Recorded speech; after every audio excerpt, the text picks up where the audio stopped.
দিলুজ রেসিপিতে আপনাদের সকলকে স্বাগত জানিয়ে শুরু করছি আজকের রেসিপি। আজকে আমি ভীষণ মজার বরবটির একটা রেসিপি শেয়ার করছি। খেতে দারুণ হয় কিন্তু। তো চলুন রেসিপিটা দেখে নিই।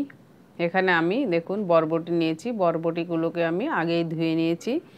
এবার বরবটিগুলোকে আমি কেটে নেব।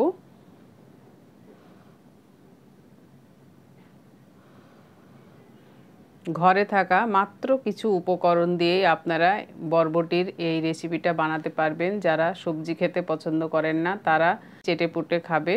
দেখুন বরবটিগুলো আমি লম্বা লম্বা করে কেটে নিলাম। সব কটা বরবটি আমি কেটে নিয়েছি। এবার বলে উঠিয়ে নিলাম। উঠিয়ে নেওয়ার পরে আরও একবার বরবটিগুলো আমি ধুয়ে নেব। এবার রান্নার জন্য গ্যাসের ফ্লেমটা অন করে কড়াই বসিয়ে দিয়েছি। কড়াইতে 4 চামচ মতো সর্ষের তেল দিলাম। আপনারা চাইলে রিফাইন তেলও দিতে পারেন। তেলটা হালকা গরম হয়ে উঠলে ফোড়নে দিয়ে দিলাম গোটা জিরে আর কালো জিরে দিয়ে ভেজে নিলাম। ভাজা হয়ে গেলে 1 চামচ রসুন কুচানো ও 1 চামচ আদা কুচি দিয়ে ভেজে নিলাম। রসুন আর আদা কুচানো ভাজা হয়ে গেলে দুটো বড় সাইজের পেঁয়াজ কুচিয়ে নিয়েছিলাম, পেঁয়াজ কুচানোটা দিয়ে দিলাম।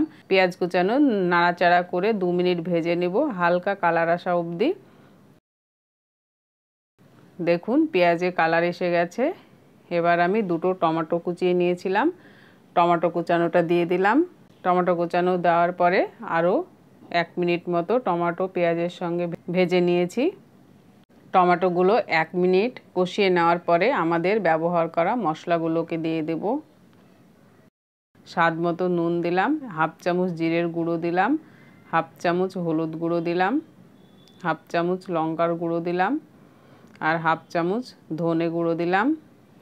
দিয়ে মশলাগুলোকে পেঁয়াজ ও টমেটোর সঙ্গে ভালো করে মিশিয়ে কষিয়ে নিলাম। কষিয়ে নেওয়ার পরে অল্প পরিমাণে জল দিয়ে দিলাম যাতে পেঁয়াজ টমেটোগুলো ভালো মতো সেদ্ধ হয়। জল দেওয়ার পরে জলটা নাড়াচাড়া করে মিশিয়ে নিলাম। এবার একটা ঢাকা দিয়ে মিডিয়াম ফ্লেমে পেঁয়াজ আর টমেটোটা সেদ্ধ হওয়া অবধি রান্না করব। দেখুন পেঁয়াজ আর টমেটো সেদ্ধ হয়ে গেছে, ওপর থেকে তেলও ছেড়ে দিয়েছে। 2 চামচ টক দই ফেটানো দিয়ে দিলাম। টক দইটা দেওয়ার সময় অবশ্যই গ্যাসের ফ্লেমটা জিরোতে রাখবেন, না হলে দইটা কেটে যাবে। টক দই দেওয়ার পরে খুব ভালো করে নাড়াচাড়া করে মিশিয়ে নিলাম। আপনারা অবশ্যই বাড়িতে বরবটির এই রেসিপিটা রান্না করবেন, দেখবেন একটা সাধারণ সবজি খেতে কতটা অসাধারণ লাগে। এইভাবে ঢাকা দিয়ে দিয়ে মশলাটা একদম গলানো অবধি কষিয়ে নিলাম। দেখুন পেঁয়াজ আদা রসুন গলে গেছে। এবার আমি কেটে রাখা বরবটিগুলো দিয়ে দিলাম।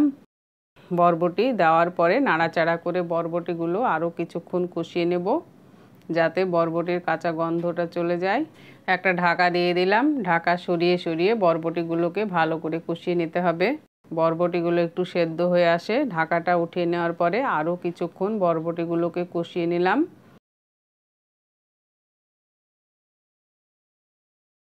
বরবটি কষিয়ে নেওয়া হয়ে গেছে। এবার সেদ্ধ হওয়ার জন্য অল্প পরিমাণে জল দিলাম। জল দেওয়ার পরে জলটা সবজির সঙ্গে মিশিয়ে নিলাম। মিশিয়ে নেওয়ার পরে একটা ঢাকা দিয়ে দিলাম। দিয়ে গ্যাসের ফ্লেমটা একদম জিরোতে রেখে 5 মিনিট রান্না করব, তাহলে বরবটিগুলো খুব ভালো মতো সেদ্ধ হয়ে যাবে। দেখুন বরবটিগুলো সেদ্ধ হয়ে গেছে আর উপর থেকে তেলও ছেড়ে দিয়েছে। ভালো করে নাড়াচাড়া করে নিলাম।